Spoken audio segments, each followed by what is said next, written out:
before we start. How's everybody doing today? Welcome to you. It's another beautiful day in the neighborhood. Weather's starting to get a little bit cooler. I love it. Hi, Angela, Emily. Welcome all.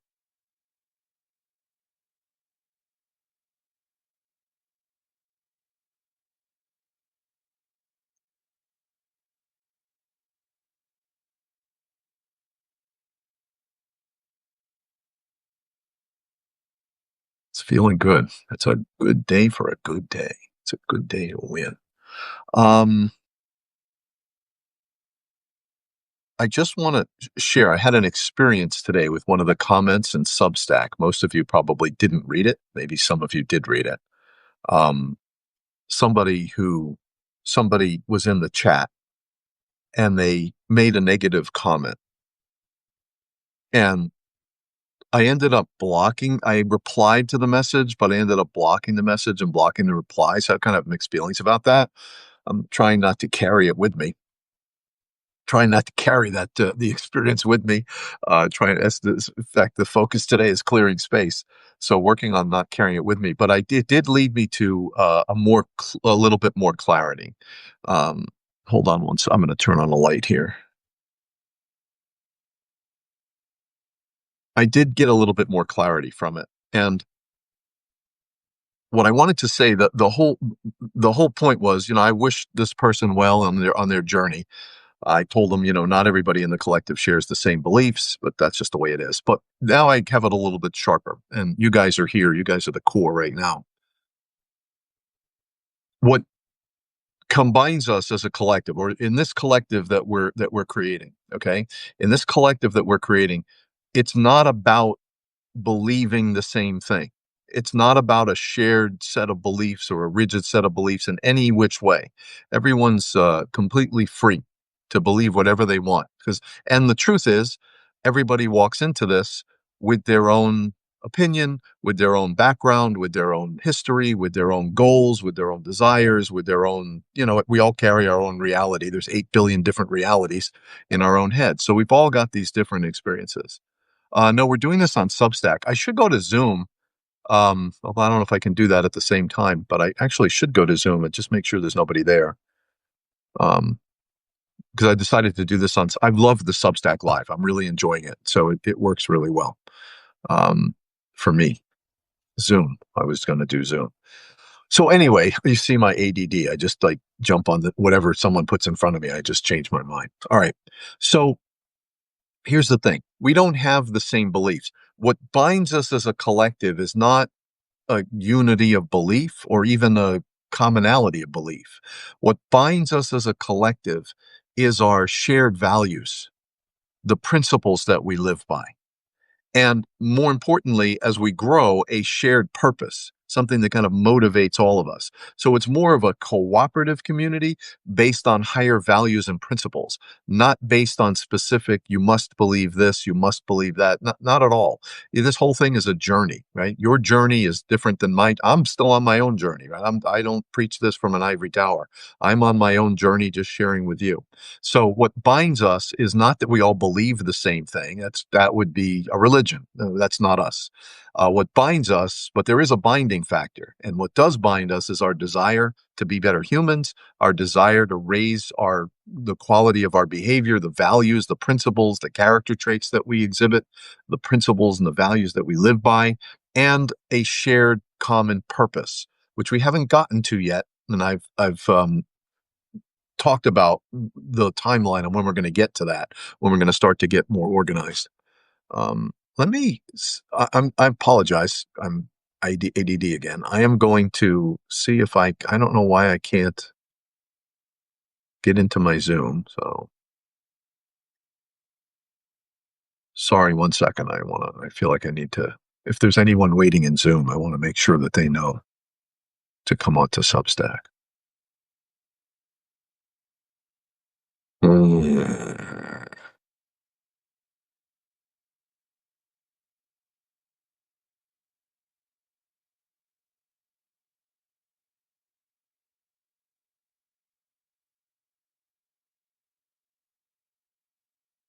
Give me a second. We'll see if there's anybody in that other room. Recording in progress.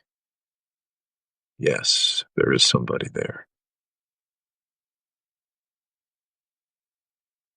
Hello, Tracy. We are on Substack.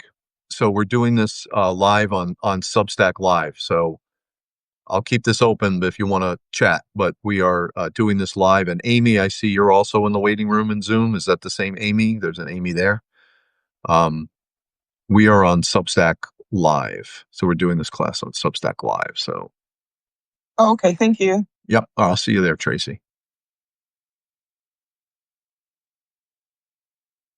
All right. And Amy, did you hear that? We're on Substack Live. Looks like Amy got that. All right. Ending that. All right. Apologize for all the my distractions. All right. How's everyone doing today? Hello, everyone. Really happy to be here. And what I want to do is I want to make this Friday afternoon, this 4 p.m. Eastern time, a regular thing. The bigger goal here is to keep your meditative practice in place.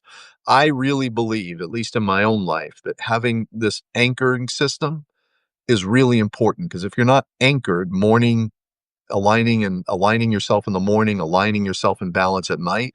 If you don't have these endpoints anchored, your day just kind of floats. And it's pretty important to anchor yourself. So the goal of this weekly event is just kind of a light touch to keep you spinning, to keep your meditation practice going, to give you that motivation to continue to kind of remember or touch base with why you started meditation in the first place. Because it can be, by yourself, that self-discipline, it's not easy to do that. And, it's easy to skip a day. It's easy to skip a week. It's easy to skip a month. And then you just kind of lose touch with the whole thing. So I don't want that to happen for you. I want you to maintain consistency. And I want you to develop this into a habit. Today, the focus is going to be on creating a mindful state, creating a state of mind where you're in the present moment more often. You want to be in the present moment as often as possible. And one day to try to, oh, wow, you kind of subconscious reminds you to be in the present moment. You want to make that the default if you can. And there's a lot of reasons why we're not in the present moment. We're either catastrophizing or trying to figure out the future, or we're anchored to something in the past. We can't stop thinking about the past. We carry the past with us, or we're just fearful or something, and we're just trying to imagine the future. And what we want to do is we want to avoid both of those extremes and just be present in the moment. So there are two sides of this coin. On the first side of the coin is you. We have to clear space within ourselves, and we'll do this clearing space meditation in a minute. We want to clear space within ourselves so that we're not holding all of the past. So when I say clear the emotions, the tension, the stress, the knots of the things that are blocking your energy and your light, to clear all of those things, what are those things? They're from the past. They're not in the present moment, but you've been holding on to them for so long, these emotions, whatever the trauma, whatever it might be. It could be any one of a million things that are going on with you. You built it up, internalized it, and now for a period of months, years, and decades, you hold on to it so that it is now a permanent part of you. But of course, it's not really a part of you. We're going to learn how to clear that out and clear space. And there's two goals to clearing space. The first is the ascension goal. You want to clear more space. You want to clear out all these obstructions so you can start to anchor more light in your body, anchor more light in your muscles, your bones, your cells, your DNA. You want to learn how to anchor more light. And if you don't clear space and you allow all these densities to just stay within you, the light, you can anchor a little bit of light, but you want to expand that. You want to expand the light within. So that's the first reason why you want to clear space. But the second reason is just as important. When you clear space, you're no longer showing up with all your old baggage. You're no longer carrying memories and fears and worries and stresses into every conversation. You're bringing a clean, fresh version of yourself into the present moment. So clearing space has a spiritual purpose so that you can anchor more light, and a practical purpose so that you can just enjoy the moment without bringing a lifetime of whatever it is we're all holding on to. So clearing space. So that's the one side of the coin, is to clear space within yourself so that you can be, so that I don't understand what you're saying there, Villa. Um, I'm trying, but struggling with that. And I'll talk to you offline about that.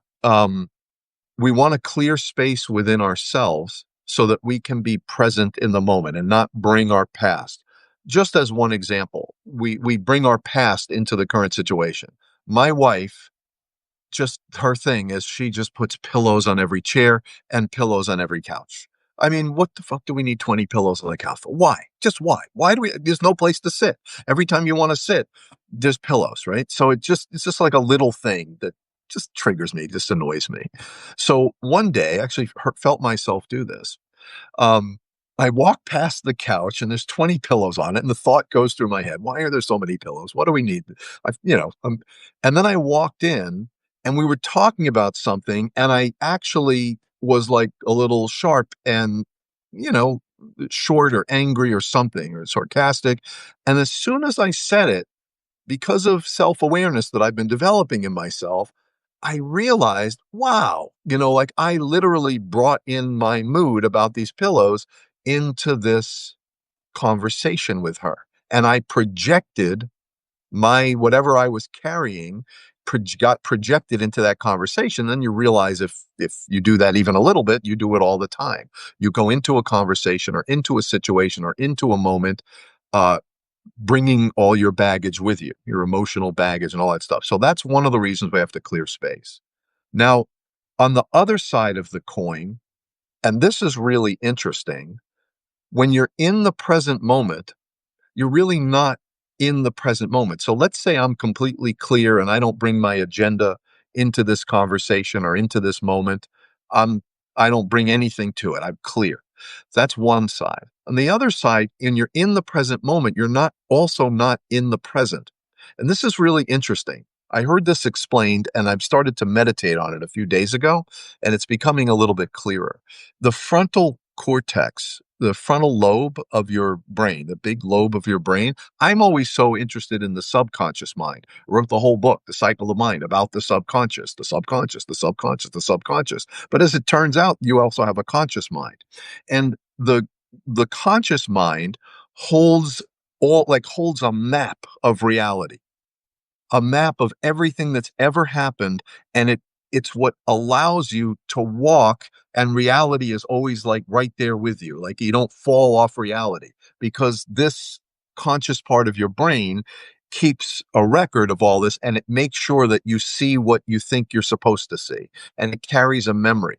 So for example, when I was driving home from the gym the other day, I realized, oh wow, it's probably a good thing that this part of my brain keeps that map, because otherwise I wouldn't know how to get home, right? It's just one road and then one turn and another turn. But if you didn't have any memory of it, if you didn't keep that map in place, the reality would just fall apart. I'm in the middle of nowhere. I've never been here before, but you have been here before. You have a memory of it. You know where the road goes. You know what happens when you turn right and you turn left. You've been to all these places before. So, but here's the thing. We do it with people. And I'll use the example of my grandson. I have 5 grandchildren. He's his 9th birthday tomorrow, in fact. And he's not just my grandson. His name is Leo. He's not just Leo. He's all my memories of Leo. All the things that he's done that I'm proud of, all the things he's done that I'm upset about, all the things I was upset when his mother did this to him, and why did he do that, and why did he say that? So when I see Leo and he comes walking up the stairs into our house, walking from the basement into our house, it's not just Leo in the present moment. I'm carrying all the roots of my memories. So we're carrying the roots of our memories of each circumstance. So for example, if you go to a restaurant, by the 5th time you go to the restaurant, you're not actually in the restaurant in the present moment. You're carrying with you all your memory. Oh, I'm going to order this. I remember they had bad service then, and something was wrong with this. And because of the way we're programmed, everyone in the world except my wife, we're all programmed to see the worst of the situation. That's what we notice. We notice the outliers, the things that don't go right. So in my grandson's case, I remember the time he did this, and that really irritated me. And I remember the time he did that. And I remember the time he did this. And I remember the time his mother said that. And I remember all the little instances. So when Leo shows up with a big smile on his face, I now have here the whole memory of Leo. So I'm not really seeing him in the moment. So what the meditation will also do this too. We'll do a meditation to clear all these roots, all these negative roots that we're holding. And if you can do both sides of the coin, if you can clear yourself and bring no agenda into the present moment and just have your eyes open and experience what is in the moment, like I go to the restaurant as if this was my first time being here. Well, what's going to happen this time? I don't know. But I do in my head, I carry all these memories of what I think is going to happen. We're going to get rid of all that. We're going to get clear all those negative rooted memories. And that's going to allow us. So, for example, now when I see Leo, he comes running up the stairs. I'm not carrying an agenda and I'm not carrying a whole encyclopedic history of all the things he's ever done wrong. It's like, hey, Leo, how you doing? I just give him a high five. And if Leo's upset, oh, you seem upset, Leo, and I can do my grandpa thing, but I can be in the moment. And if that makes sense, because once you do something several times, you have a pattern of it, a history of it, and you don't go to it the next time you go to it. You don't go to it with fresh eyes. You go to it based on the recordings. And unfortunately, because of the way we're programmed, we record all the negative things. And so therein lies the problem. All right. So the first thing we're going to do is we're going to clear space within ourselves. We're going to clear all our emotional space. I'm not sure how I'm going to do this. When I did this on Zoom, I just shared my screen and did it that way. Maybe I'll just play it really loud so you can hear it. Maybe we'll do a test. How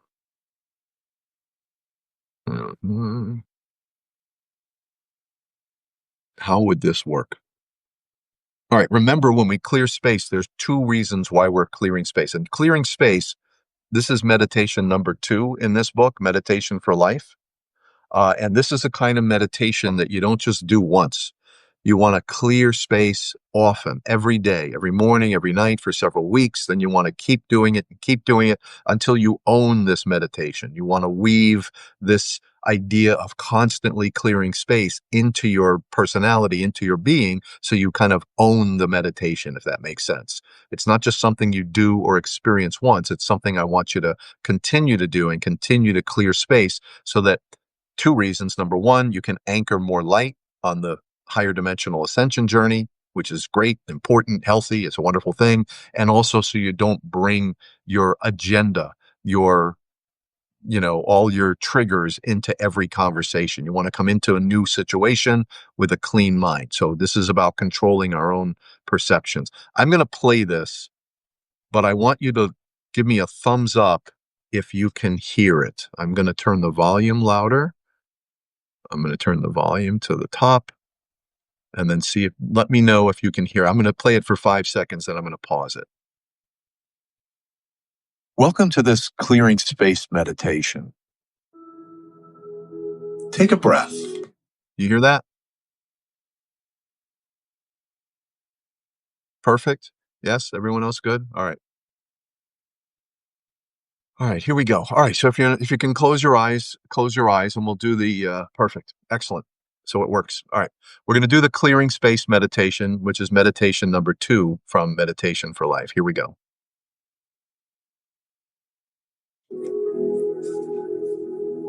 Just relax.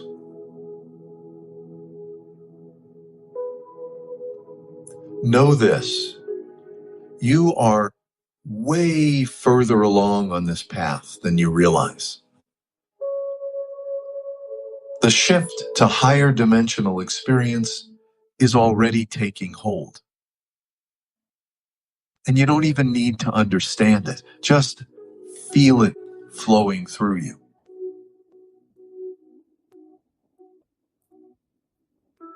Close your eyes. Breathe gently and relax. Notice how, even with your eyes closed, you may still feel your awareness projecting outward. Take a moment and reverse that awareness to inside your being. This is your inner sight. You are light, a flowing pattern of energy. And that's not your imagination. That's the truth. Connect with that flow of light and energy right now.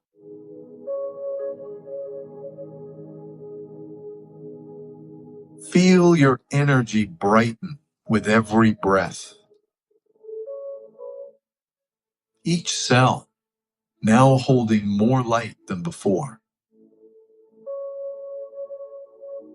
All density dissolves. Light expands.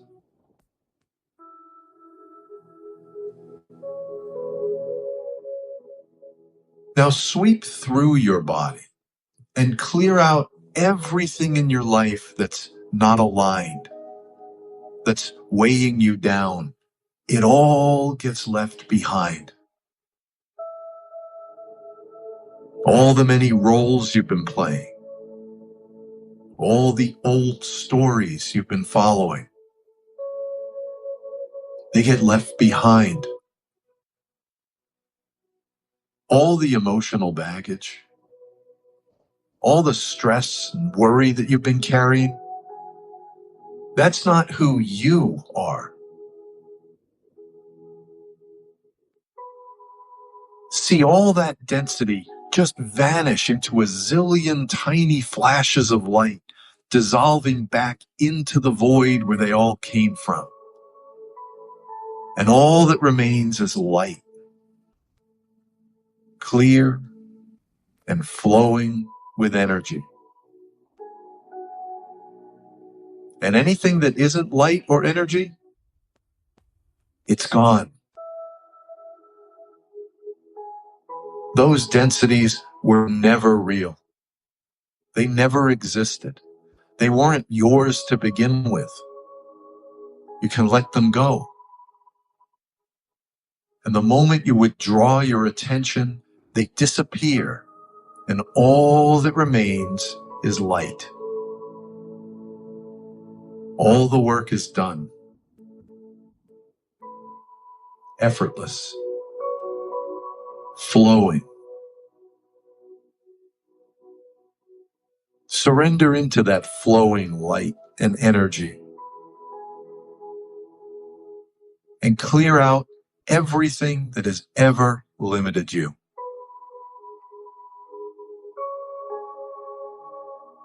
Let the residual emotions flow out of your face, your shoulders, your arms, your legs, and down into the earth.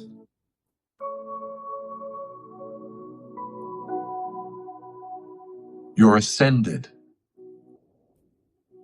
clear and awake.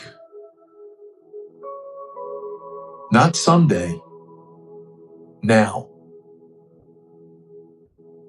It's easy. Clearing space isn't about escaping your responsibilities. You'll still talk to people. You'll still go to work, handle your tasks, show up for life.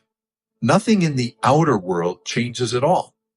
But now you're clear on the inside. That's what makes the difference. And because you're not carrying old emotions into every interaction, there's no performance, nothing to prove, no masks, no stories, no hidden density, no reacting, no over-explaining.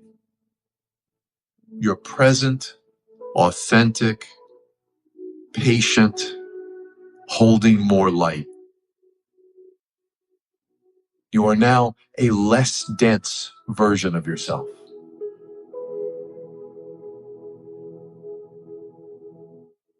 Sweep through once more. Any lingering heaviness, release it. Let it dissolve. And all that's left is light. Nothing but light. Unfiltered, no obstructions, limitless. Take one last breath. Clear space. No longer bound.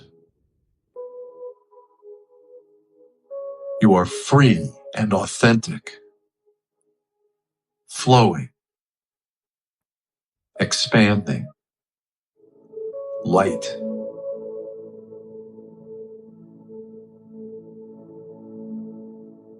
When you're ready, you can open your eyes and gently carry this feeling of light through your day.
So that meditation is less than 8 minutes.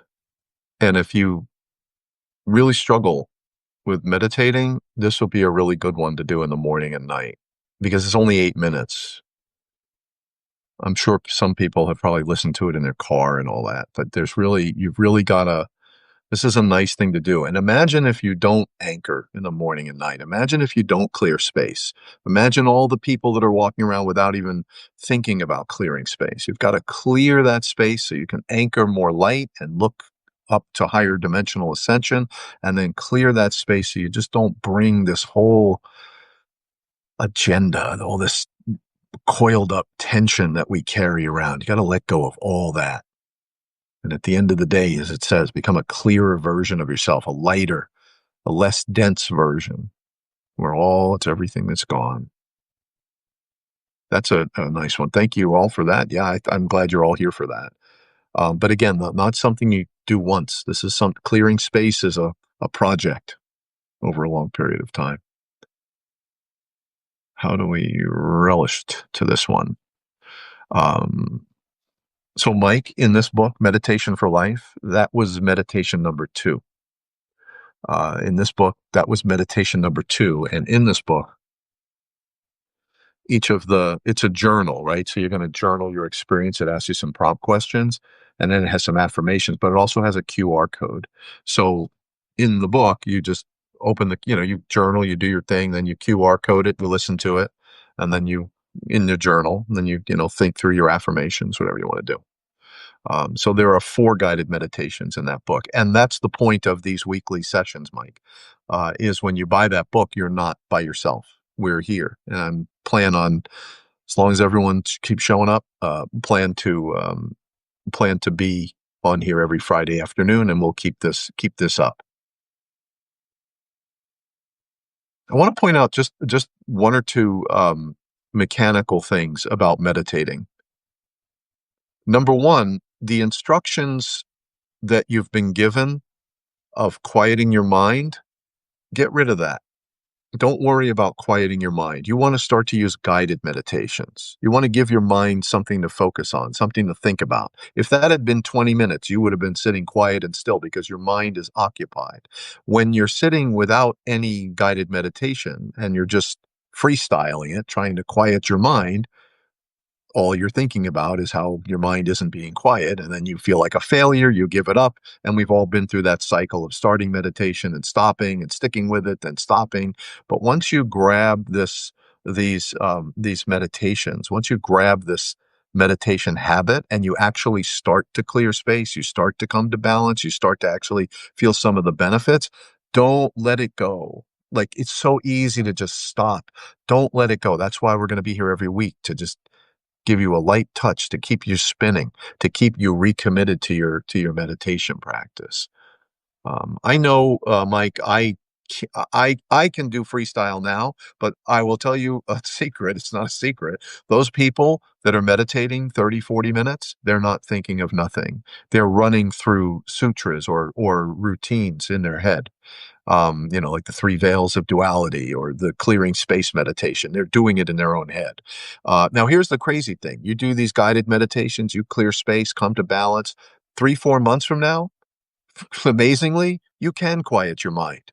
You can release all attachments. You can let go of all desires, but it's not a beginning way to start. It was the worst way. It's the worst instructions you could have been given.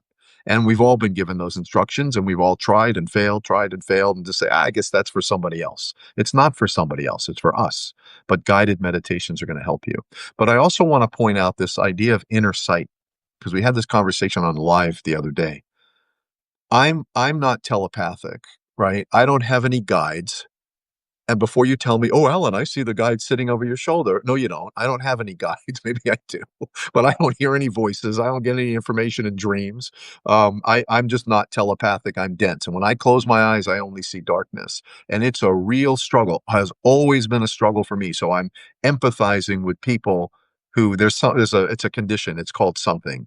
I don't have it that badly, but when and I want to point this out, it's called inner sight. You want to really get used to this. So you, even with your eyes closed, sometimes you're wordifying or projecting outward. It's a very subtle thing, but you want to reverse the light and then maintain the focus on the inside. And once you get the focus on the inside, you want to use the image of like a rock sinking in the ocean, and your focus, your attention goes deeper, deeper, deeper, deeper, deeper on the inside.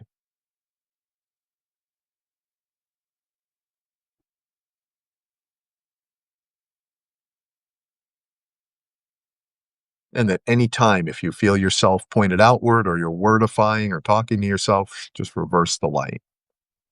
Reverse the light. In the Secret of the Golden Flower, this book that we're going to start reading and working through on Sunday, it's called Reversing the Light.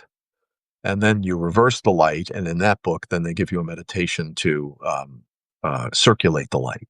So reverse and then circulate the light, and they describe that in very detail. We'll talk about the book on Sunday, but the Taoists were really big on preserving your energy, preserving your qi, preserving your shen, and not allowing it to disperse. And what they would say is, we, with our eyes, are the biggest, how we waste all our energy we lose all our energy through our eyes by focusing outward. And in that book, The Secret of the Golden Flower, in more the more advanced sections, they get into reversing the light and then going through life with inner sight, maintaining your inner sight without losing your inner awareness while you're in your day. And there are certain techniques they talk about in that book. They're advanced techniques, but we'll talk about them. But you don't want to project out, especially when you're meditating, right? Because we live in a world, we don't live in ancient China, where there's you walk down the road for 10 miles, you see three farmers and you wave to them. We live in a chaotic world. We've got our screens and our TVs and our phones and our kids, and, we've got things to do. So it's not really practical for us to stay in a meditative state 24 hours a day, but you must create a meditative state in the morning and a meditative state at night And you know if you're cheating yourself, right? So there's no penalties, no one's gonna take anything from you. But try to self-discipline yourself with a meditation in the morning, meditation at night. Use the guided meditations. I recommend this book. And again, with this book, you're not alone. We're going to be here every Friday working through these meditations and going into deeper concepts. So it's called Reversing the Light. It's called Inner Sight, and it's important as you go further in fifth dimensional, sixth, seventh dimensional ascension. It's important that you maintain this inner sight and not constantly be projecting your awareness and your attention and dispersing your light outwards, if that makes sense.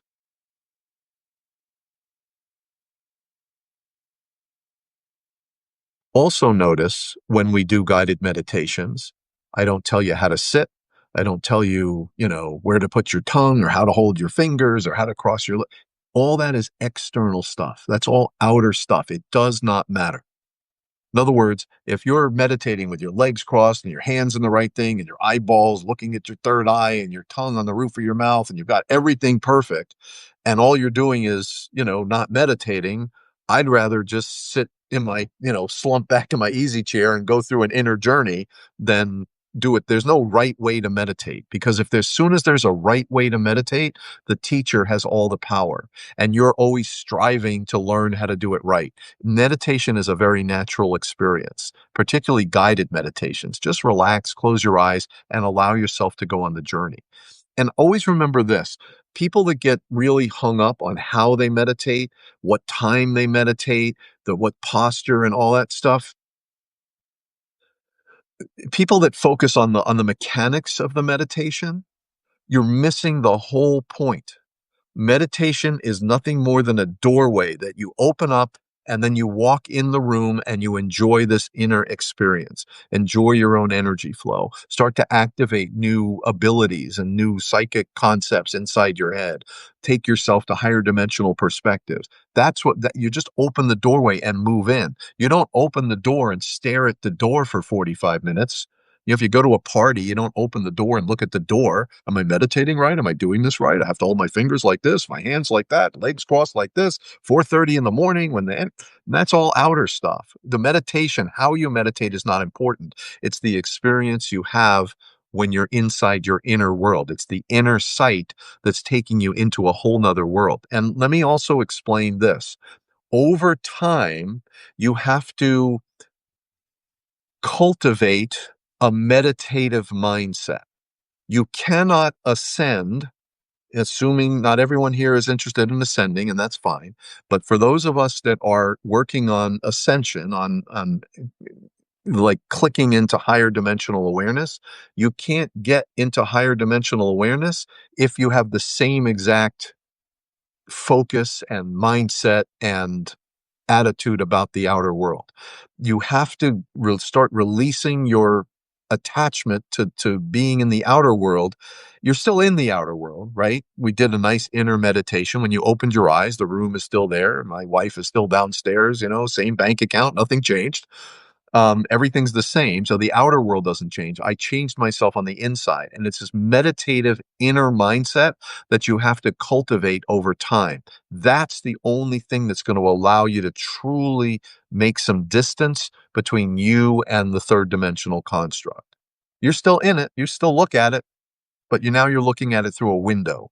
You're not plugged into it anymore. So you've got to learn to cultivate a meditative, a more aligned, balanced, patient, meditative mindset. And that's why we're here once a week, to keep you on that journey.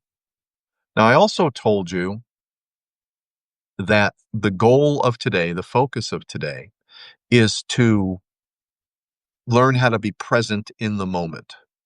And step one is clearing space, getting rid of our agenda, getting rid of our trauma, all the, the tension and the stress that we carry around. Because when you carry that around, you also carry it into the present moment, and you're never really in the present moment. You're in your own thing, right? You're in your own trauma, and you're in your own tension and stress and fear and worry and anxiety. So you can't ever be in the present moment. So the first goal is to clear space. So whenever you walk into a situation, whenever you look someone in the eye, shake their, hey, nice meeting you, I'm here, I'm present. I'm not carrying all of my trauma, all of my tension, my stress, my worry. I'm just focused on the present moment and on you. Now, the second thing that we have to do that I talked about earlier, which we'll do now, the second step to being in the present moment is to clear out your preconceived notions about the present moment. So the example I gave, I'll go through it again and then we'll do a meditation. My grandson, Leo, he lives about, I don't know, 6, 7 miles. They live 6, 7 miles from us and they come over all the time. So I see them a couple of times a week. And every time I see Leo, I don't really see him in the present moment. I see my story of Leo. Like he, not only do I carry my own stress and tension and worry, so now I'm letting go of that. So now I'm present. But as soon as I see him come into the house, I don't just see him, I see the whole story of him. And because of the way our minds are structured, the way we're programmed, we always, when we think about somebody or we think about a certain situation, we're usually thinking about the negatives. So we carry all of this negative history of the other people that we're with. And so when they show up, I've cleared out my space. I've let go of my own baggage and now I'm ready to be present, but I'm not really talking to Leo. I'm talking to my whole memory of Leo. And then I heard from a neuroscientist that your frontal lobe in your brain, I've always been so fascinated by the subconscious mind, come to realize the conscious mind also holds us holds a grip on us as well. And the conscious mind in the frontal lobe is where you store like the structure of the reality. So that every time you walk, reality comes up to meet your steps. You never just fall off out of reality. So the conscious mind creates these constructs that keep you in reality. And those constructs include all the negative roots. So when someone presents themselves or a circumstance presents itself, you're not just in that moment, you're carrying all the negative and positive memories of those experiences. The other example I used is if you're going to a restaurant. You're not just going, if you've been there 5 or 6 times, you're not just you're not living in the present moment in the restaurant anymore. The first time you went, whoa, this is cool. Look at that. They have this, that. Look at the decor. Look at the menu. Da, da, da, da. You're learning everything. You're experiencing everything fresh with new eyes for the first time. Go back to the restaurant, and now you have your memory of the first visit. Well, the fork was a little dirty. I had to send the fork back, and then they didn't fill up my water. And da, da, da, da, da. So you're not really in the restaurant the second time. You're also carrying the first visit. By the time you go 5, 6, 7 times, you're carrying this whole history. So what we're going to do is we're going to clear, and you've got to trust that it's going to be okay. You've got to clear out all these negative roots that you have that are holding this reality in place. So the next time you go to the restaurant, we're in the restaurant. You're in the present moment. You're not bringing your own anxiety because we've already cleared that out. But now we're also going to clear out our structured memory of these things that have happened because those are not the present moment. We want to be in the present moment. And just as an asterisk, which we'll talk about another time, the sixth dimension, fully settling yourself and anchoring yourself in the sixth dimension is the present moment. Like the sixth dimension is the present moment. And those of you who have been through the 4D, 5D, 6D, and 7D meditations, you'll know what I'm talking about. And the more you do those meditations, that'll also help you stay in the present moment. So what we're going to do right now is we're going to take where my thumbs are, like right here under the cheekbones there, and all the way to the frontal cortex. So like this big 1/3 of my head, I'm just going to clear it all out. So I'm just going to imagine all these dark roots, millions and millions and millions of memories that have built this construct that I live in. All of that can be cleared out. And you realize, like I was just doing this as I was driving today. And it's like, yes, I see the tree. Like I'm usually just focused on the road and you're not in the present moment. You're thought projecting and thinking and, what time I get home. And when you can clear all these memories out and clear all the past experiences that you carry and the only way to experience the present moment is to clear all that out.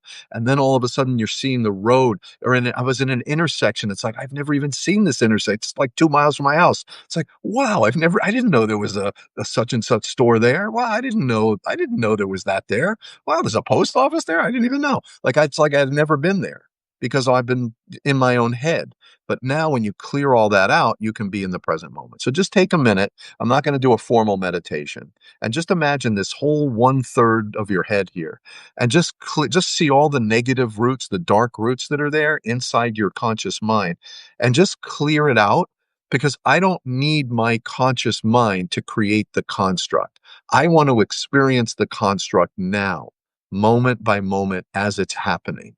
I don't want to be biased by all the things in the past. So just take a minute and clear that out, blank it all out. And then what you can do, almost forgot, I'm glad I remembered. What you can do is replace it with optimistic affirmations. I'm just going to read you some affirmations. So do that meditation, clear out the frontal cortex.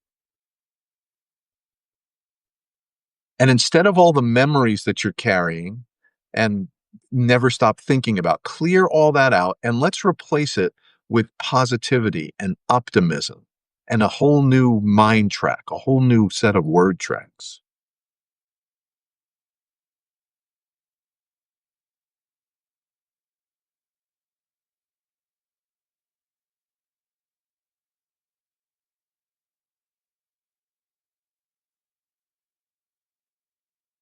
I let go of things that were never mine. Put this in your head. I let go of things that were never mine.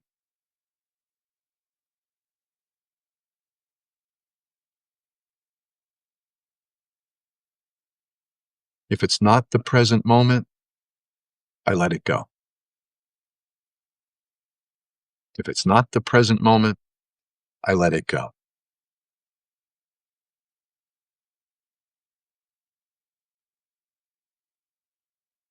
I release everything that's no longer serving me. I release everything that no longer serves me.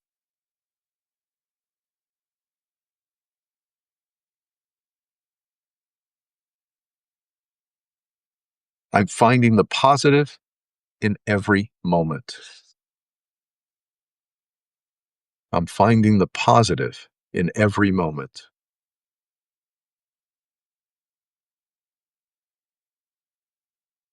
Each moment is fresh and new. Each moment is fresh and new. I am spacious. I am light. I am aligned.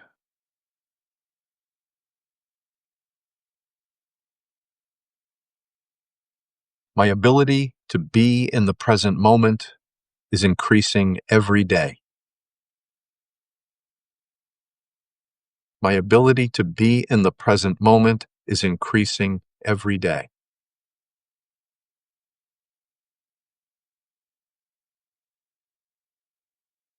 The journey is soft and natural.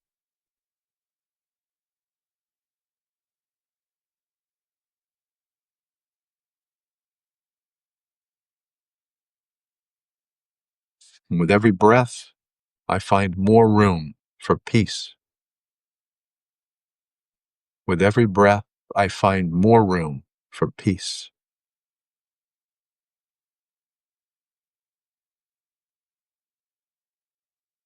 Again, not something you do once. We've got to repeat this. We've got to become comfortable with it. We have to create a new rhythm where we're clearing space on the inside and then clearing our preconceived notions of the outside. And when you can do those two things, that's when you can actually experience the moment right now without your own agenda, without your own stress and anxiety, without your worry and fear, without all your knots of tension and stress, and without your preconceived notions of what the other thing's going to be like, or what the restaurant's going to be like, or what your grandson's going to be like, or I'm going to, go to work today and I'm not going to worry about what I think it's going to be like. I'm just going to be in the moment. I'm going to go to work. I'm going to experience it. I'm going to feel clear and peaceful and aligned, and I'm an open space. They're in the book. But I should. I think one of the things I can do on Substack is I'll use a lot of this content as notes.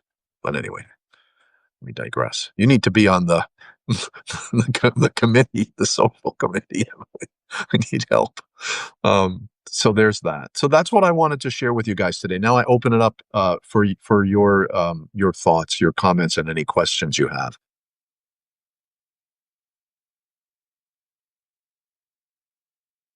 And here's okay. Let's do this too. Write down what are your priorities for the week ahead. So you're going to be here next Friday. We're going to be doing another meditation, and we're going to do it again the following Friday. But what are your priorities for the next 7 days until we meet again? What are your priorities?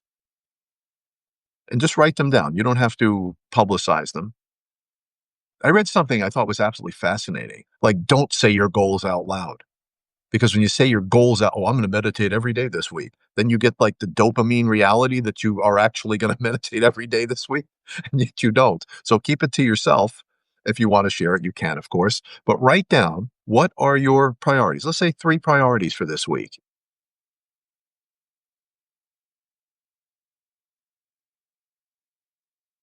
Hmm.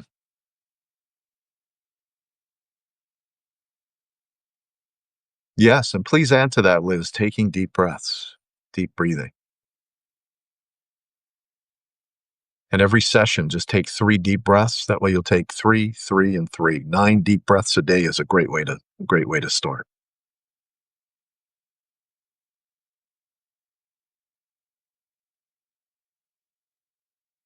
What are your priorities for the coming week? And how will you measure success?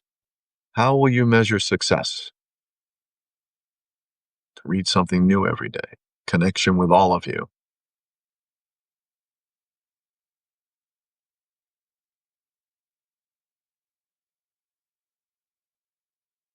So this is really kind of like a workshop too, right? Because we're here to get you back on track. But it is your work. It's your journey. And there's 19 people here and 19 different journeys. So I want you to make sure your journey is as efficient as you can, goes as fast as you can, and gets you to where you want to go. What's your ultimate goal or goals? Again, write this down. What are your ultimate goals in your, let's just keep it to meditation work and not make it too esoteric. What are your goals in your spiritual practice or your meditation practice? How will you measure success in those goals? And what are your priorities this week? So we go from giant goals to how we're going to measure those. So what are we, what's my purpose of doing this? What am I really trying to achieve? How will I measure the success of that? And what am I committed to doing this week to to build up to that? Because all of that is like building a building. You've got to lay the bricks one at a time. You can't just imagine this new spiritual practice that you have. It's perfect every morning, every night. It's perfect. It's not going to be that way. You've got to build the bricks one at a time. And that means doing the work every day.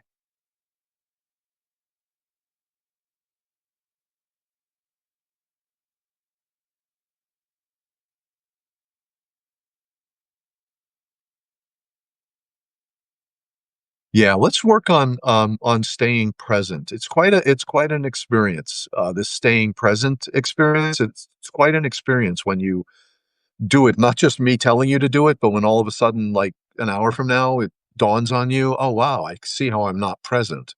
And there's only 2 ways you can be not present. One is you're bringing some energy into this thing that isn't the present moment, it's something from the past that you're bringing in, which is just habitual. It's kind of, subconscious. So once you start clearing that out and then expecting it to be a certain way, carrying expectations based on your past experiences, let those go too. Let your expectations go and let everything that you bring into it. And let's practice being actually present for the present moment.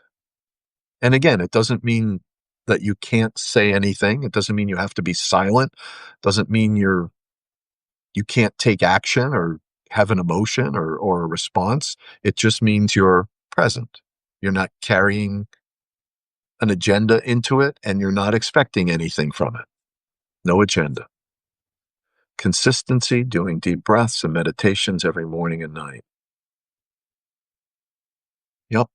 And these are like little seeds, right? Every day, it's hard to see it because we're dealing with activating unseen forces. Every time you meditate, we just did a 7-minute clearing space meditation. Okay, we 7-minute meditation, but it's actually activating unseen forces. And we don't see them. That's why they're unseen forces. And it actually creates new patterns and creates new experiences over time. And these are the little seeds that you plant. And if you're a really good seed planter, you're going to have a beautiful orchard in a few years. Beautiful. But you've got to plant the seeds and you have to do it consistently. And those of you who know my conversations with Tegan, it's the male female thing. I think you got to work. You got to repeat things. You got to work. You have to be self-disciplined and motivated, so I'm like the active part of the energy, and she's like, "Oh, you just have to surrender and whatever happens happens." I said, "Yeah, okay, but yeah, like she said, "Oh, you can't be rigid in your meditation practice. Like if you feel like skipping a day, you can skip a day." 100% agree. But if you don't do the work in the beginning, you have no meditation practice. So skipping it means nothing. You've got to have something. You've got to build it up before you can not be rigid about it. You got to be rigid and disciplined in the work, and be rigid and disciplined now, so you don't have to be rigid and disciplined in the future, because now you've absorbed the practice. It's now part of you. But if you just skip it, and you don't have it, then you didn't skip anything. You never did it in the first place. So it was really interesting to watch the male and the female energy, and the yin and the yang, the action and the surrender. It's fascinating, and it's really helping me understand things too at a higher level. Uh-huh. Excellent. All right. Let's take 3 deep breaths, and since you're here, I'll go into it, okay? Every time you do a deep breath, take 3 deep breaths every morning, 3 deep breaths every night. I do it in front of a mirror. All right, make this a habit. Talk about planting seeds. Most of us, if we imagine our future, we imagine a timeline where we're gonna be healthy. You guys are not as old as me, right? But I still look into the future. I'm 60, I'm gonna be 67 in a couple of weeks. Um, at age 67, I'm looking forward to age 77, 10 years from now. And I can tell you, I don't want to be on a walker with an oxygen tube up my nose. I want to still be jumping up steps 2 at a time. I want to still be playing tennis. My timeline in the future is healthy. Your timeline, whatever else you want, I assure you also want to be healthy. The single best thing, the single best seeds you can plant right now is deep breathing, because there are 2 things in the air outside that your body needs.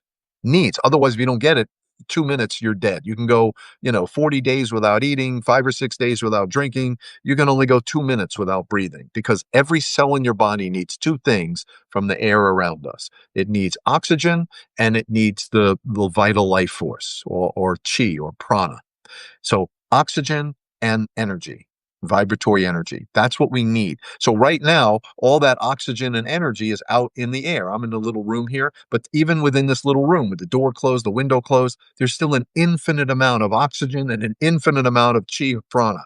Infinite. So what I want to do is I want to take the fuel that's out there, and I want to put it inside here and distribute it to my cells, because it doesn't do me any good out there. It does me good in here. This is what's going to keep me healthy and happy. And when you breathe like this, the bare minimum breath, you can live to be 100 years old breathing this way. But your cells are getting the barest possible amount of oxygen and chi, the barest possible amount, the lowest amount. And yet, miraculously, you could live to be 100 years old. But what happens is, because your cells get the minimum amount of fuel, they operate at the lowest level of efficiency. They still operate, but they operate at a very low level of efficiency.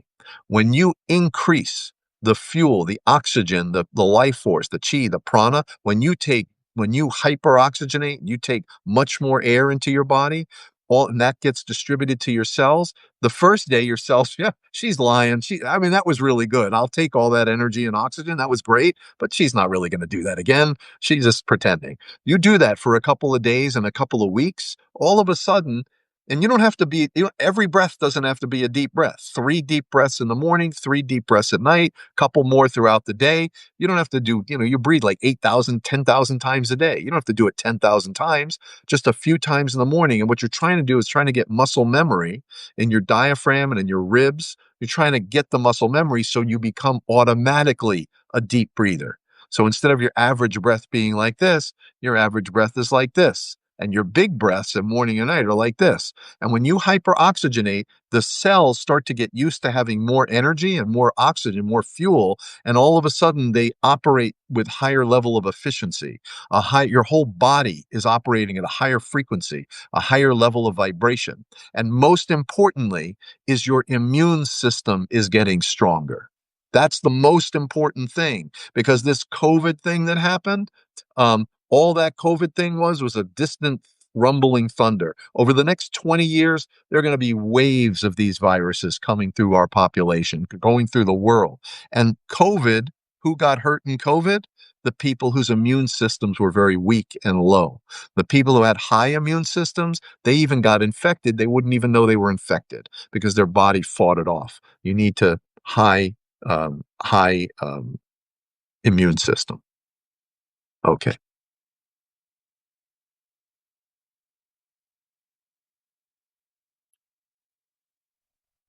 Well, we'll look forward to hearing it, Amy. Absolutely. All right. So let's do the deep breath. It's a two-part deep breath. The first part is through your nose, activating only your diaphragm.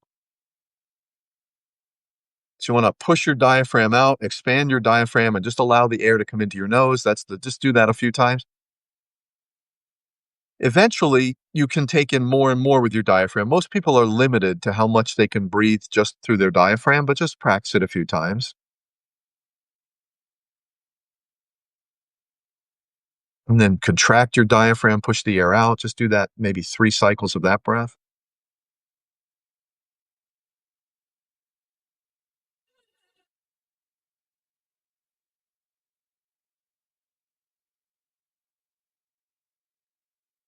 All right. Now, the second part of the breath, so you've taken as much as you can through the diaphragm. The second part of the full deep breath is through the mouth and expanding the ribs.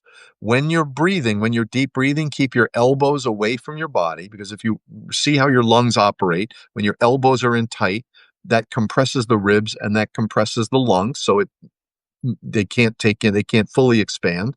Your diaphragm needs to expand for your lungs to expand. Your ribs need to be pulled out away from your body. These are your intercostal muscles, the flat muscles between your ribs. You probably never made friends with those before, but they're really important in your breathing. And then even your back muscles, even when you're leaned up against a chair and your back muscles are compressing the lungs. That's why I do this in front of a mirror standing up. So we're going to do it two-part breath. Nose first, nose and diaphragm first, mouth and ribs second. Hold it at the top for 2 or 3 heartbeats. And this is important. When you exhale, put your inner sight on your ribs and your diaphragm and push them in. Learn how to compress them, connect with those muscles, and develop that muscle memory. Push out all the air, and then diaphragm, ribs, hold it, and then compress the ribs and the diaphragm on the exhale. We'll do 3 of those.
When you breathe like that and you fill up your lungs and you hold it for a couple of heartbeats, those lucky cells in your body are getting tons of oxygen, a huge dose of oxygen, huge dose of chi or prana or life force. I call it VLF, vital life force, getting a huge dose of oxygen and vital life force. And they're like happy, they're spinning. Oh, yeah, heck yeah. Now we can actually do our job.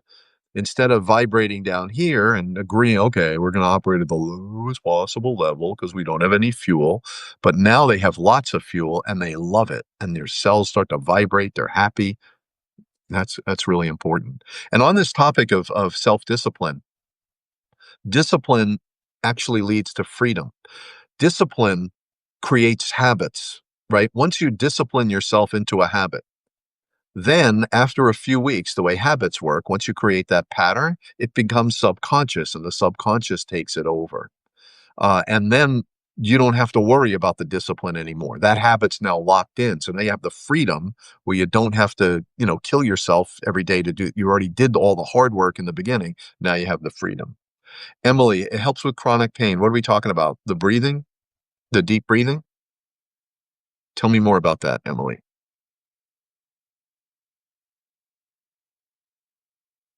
And back to the discipline thing too. Yeah. Yeah, the deep breathing. Look, I mean, that's the craziest thing on the COVID thing. Not one doctor, not one scientist, not one expert, not one person said, "Why don't you do some deep breathing?" The best thing you can do. You're probably going to end up catching COVID, from somebody somehow. As careful as you might have been, you may have been affected. But if you're a deep breather and your immune system is up here, you're good. And I'm telling you, there are going to be waves of viruses that are going to be coming through, and some of them are going to be a lot nastier than COVID. And some of them we won't even know about, but we'll be infected with them and we'll spread them. But again, if your immune system is high, that's your best bet. And if you have a life stream, if you have an imagination of a reality, a future, if you have that reality, you want to bring a high vibration version of yourself into that future. Yeah. Also, there's something mental too about focusing on your breath that gives your mind something else to think about, um, and pushes the pain response. But I'm really sorry that you have pain, Emily. Yeah, Wim Hof is good. I've watched some of his videos. I'm not an expert on Wim Hof, but anyone that promotes deep breathing, I'm all in. I think that's really important.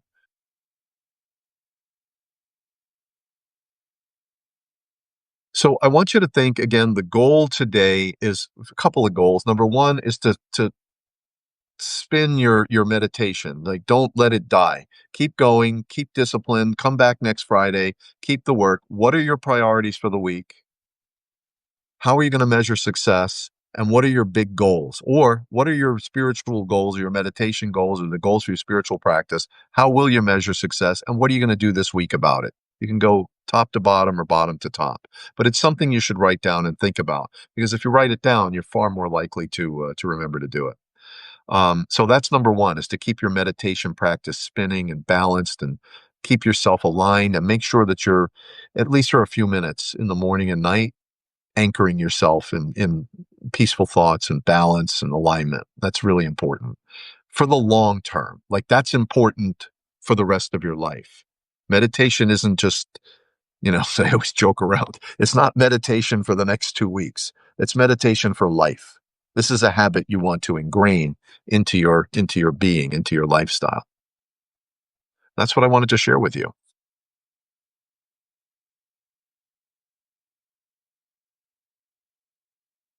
Thoughts, comments? And how can I help? There's another question. How can I help you achieve your goals? What do you want to see from me? Would you want to see more of, less of, more focused? Anything. I'd love to hear your inputs. I don't know that I could do everything that you want, but my goal is to be here for you, to make this a regular habit so that you can keep plugging in, keep your mind focused at 12 o'clock, keep your mind focused on ascension and alignment and balance, and start to unplug as much as you can from negative sources and keep them plugged into positive sources. What can I do to help you, if there's anything? And you can private message me. You could tell me here. You could tell me in the chat, whatever thoughts you have. So is there anything I can do to help you?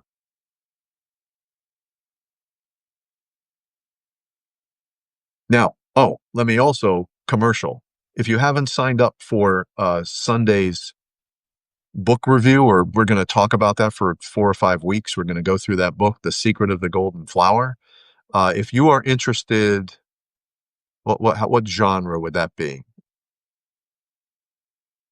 Here's why I'm interested in it. Okay.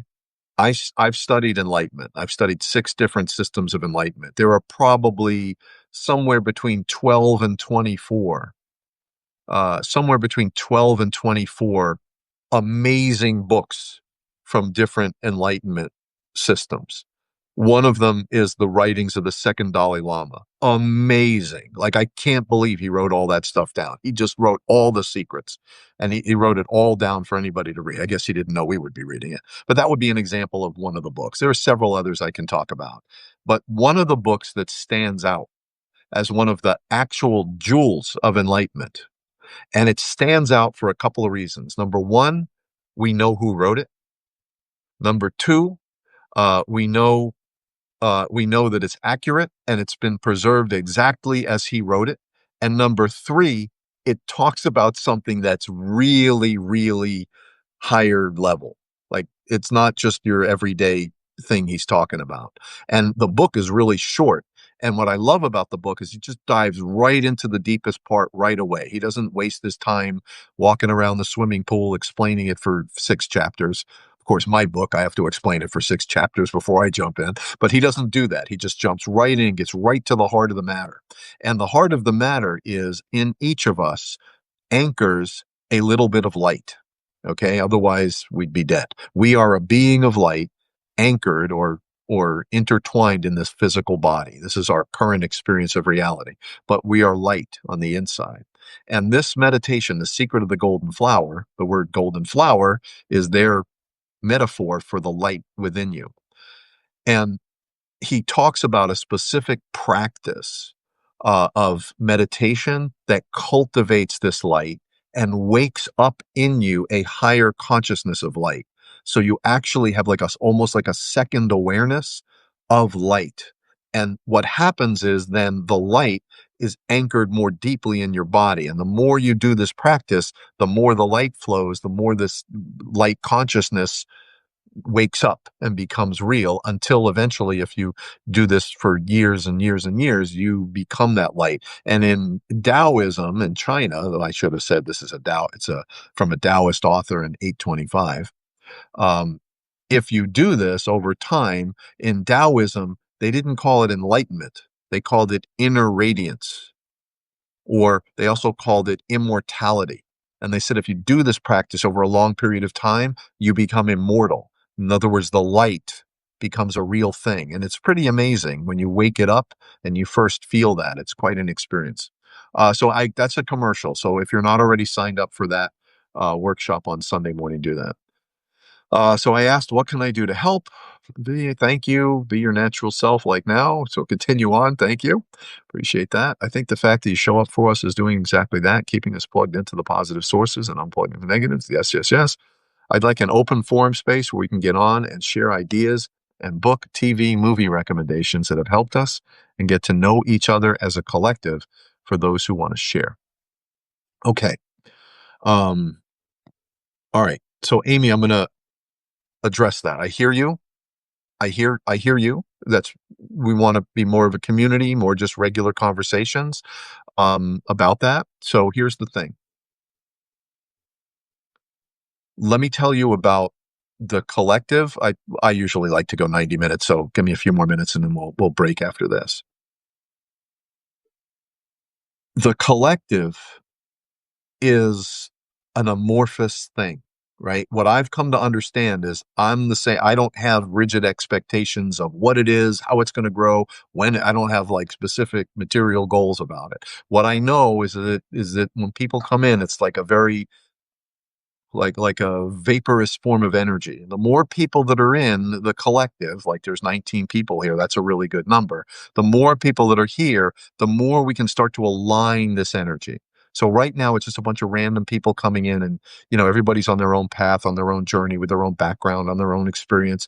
Some people want to talk about TV and movies. Some people don't want to talk about that. Some people want to talk about seventh dimension. Some people don't. And some people want to talk about parenting skills. Some people don't. Everyone's got different, right? So we're all different. But as more people come in, this kind of vaporous energy or unformed energy that I'm feeling, if we can start to create rhythms with this energy and start to get all of us on the same wavelength, realizing that not this wavelength is not for everybody, right? But the core of the collective is coming through. So once we start to get this energy organized, once we get it organized, now we're dealing with higher dimensional energies, so we can get really powerful with a relatively small number of people, because we're not talking about three-dimensional energy, we're talking about higher dimensional energy.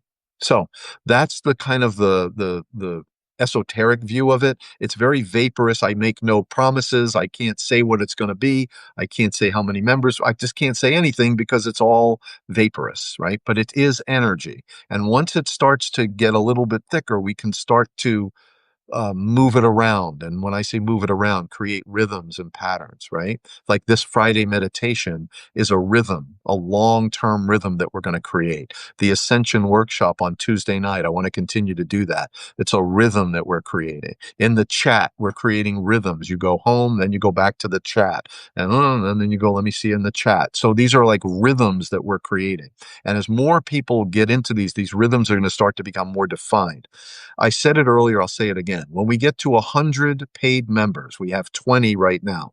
When we get to 100 paid members, we're going to start to have organizational meetings. And what do I mean by organizational meetings? We'll start to talk about, okay, what is the collective? Where do we want to go? We'll start to form committees. I've got all in my head, but I want to hear from everybody else. So once we have 100 people, we'll start to form organizational meetings, and we'll get into an organizational rhythm. Now, why 100? Because I use the 70-30 rule. If we have 100 paid members, 70 of them are just along for the ride. They just in the back seat. 30 of them are in the front seat. They want to be involved. So we're going to take those 30 people, form committees, and really start to look at what the collective can do, how the collective can project out, how we can get more people, how we can control and balance our energy, and what kind of projects we can do, and how we can help more people, etc. So that's at 100. When we get to 1,000 paid members in the collective, and once we start organizing it, the growth should go a lot faster. Because right now, the growth is coming in like randomly from people who kind of float in. There isn't any particular call to action, what you do when you get here. It's kind of a little bit amorphous, and it's that on purpose. But once we get to 1,000 paid members, we're going to form an actual legal entity that will be the association. And each of us will be members of the association. So it won't be my association, it'll be our association. I may have more of a voice than most people, but I'll only have one vote. Other people may have more voice, but everyone in the collective will have one vote. And then we're going to form the legal organization, and the organization is going to be formed as an association. And I have some experience with associations, which I could share at some point, why I would want it to be legally an association, like the American Medical Association, the Trial Lawyers Association, the National Basketball Association, the American Automobile Association. Associations are a unique corporate structure. So we'll form as an association, we'll write a constitution, and then we'll be a actual collective that will have ongoing. When you go to sleep, the collective is still working. The organization is still working. When I go to sleep, the organization's still working. It's kind of self-sustaining at that point. So that's the path. 100 first, then 1,000. Now, well, that's all I have to say. So, and the other thing I wanted to say is there is another app. So eventually the collective will be on 2 apps. One is Substack, which is where we collect payment and we send out newsletters and events and all that stuff. So we kind of keep using it the way we're using it today. But there's a second app that we're going to use. It's called Circle. And Circle, where the chat on Substack is great, but it has very limited features. But it's great, no complaints. When we outgrow that chat, which is probably maybe another 15 active people on that chat, which again is a realistic number that could be achieved pretty quickly, will then move to Circle. I don't want to go to Circle and then tell two or three, hey, come on over to Circle, and then nobody shows up. I want to have an active chat going. And when we have that, then we'll go to Circle. Then we can form separate rooms, for just like off topic stuff or movies or whatever, parenting, all these different special interest groups. We can't do that on Substack right now, but that's the plan. So this, Amy. The plan is to build a more robust chat community and communication center, which is many more features than Substack chat. But we'll do that as soon as the number of people in the chat warrants it. Then when I see that energy going and, oh yeah, okay, people are coming back every day. Okay, great. I'll go get the Circle, because the Circle thing costs money. I'll go get the Circle thing, get that set up, and then we can all go over to Circle. And when we go to Circle, I'm only going to take a select few people, like the people that are active. I'm not just going to invite 5,000 people in my newsletter to come into the Circle community. It's going to be only, like, for example, when we do our organizational meetings, we'll do them in Circle. It'll be a private place where only members can be. And even if you're a member, you still have to be invited. So if you're a member, but very annoying or, bring a lot of stress or trauma, the group probably wouldn't invite you into Circle. Not to say that that's going to happen, but I happen to know people, and there are certain people that have a lot of weird energies going on. Anyway, sharing my leading risk. Yeah. And you can do that. You can do that. The one thing I ask is that I have 2 books. These are my 2 books, and with the Sunday afternoon, we're going to do that book club, The Secret of the Golden Flower. That's going to be a 3rd book. Not everyone's going to be interested in that one, though. That's pretty intense spiritual practice, and things beyond. But yes, so you can do that right now in the chat, Amy. You're in the chat, right? On the Substack chat. So it's not too 3D. I would ask, though, that rather than promote everybody else, we promote ourselves within the collective, because the collective is going to be a self-sustaining, self-supporting thing. Yeah, I tried Discord. I love Discord, and I have a whole room set up for the Utopia Collective. But what I found about Discord is that people in my generation, I love Discord. I don't know why people don't like it. I love it. Even people that use it all the time say, "Oh, I don't really like it." I love Discord. It has everything I need. If you are if you work for me, like if you're helping me with Pinterest or TikTok or whatever, you and I are going to be talking in Discord. I'm a big Discord person, but in trying to grow a community on Discord, it was really difficult to get people to go over there and then to show them how to download the app and move it to the front of their phone and get the Discord notifications. People would say, "Oh, I didn't see the announcement." And, anyway, Discord's tough. Circle's similar, but in a lot of ways seems a lot more powerful and better, specifically for community, specifically for what we're trying to do in community, than Discord. So that's a lot. So yeah, you can do that kind of stuff right now in the chat right this second. I would love it. I would love it if more people talk and more people share. The goal is to get energy going, and the goal is to get you plugged into this line of thinking so that you stay on this line instead of getting involved in, negative sources or neutral sources. Stay positive. Keep us all positive. Hmm.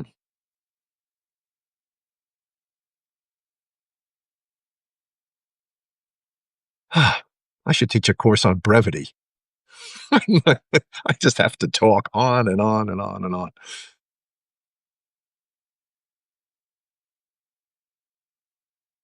All right. All right. That's all I have for you guys. Any thoughts? I do want you to write down your spiritual or meditation practice goals, or your spiritual practice goals, higher level, how you're going to measure success, and what your commitments are this week to make it into next week, to have a great week this week, to push yourself into next week. All right. That's all we got. Liz, you missed it. All right, guys. That's it. Any last thoughts, last comments, last call? And please go to the Substack chat. download, unwind your experience from what happened today. Keep yourself plugged in, and let's see where we can go, and we'll be back next week. So we got two things coming up. Sunday night, Sunday 11 a.m. Eastern time. We're going to talk about the secret of the golden flower and building the light body, and then Tuesday night we'll do the ascension workshop. Okay. All right, everyone. All right, guys. I'll see you. Those of you who are coming on Sunday, I'll see you then, and we'll do it all over again. Thanks, guys. Take care. Appreciate all of you.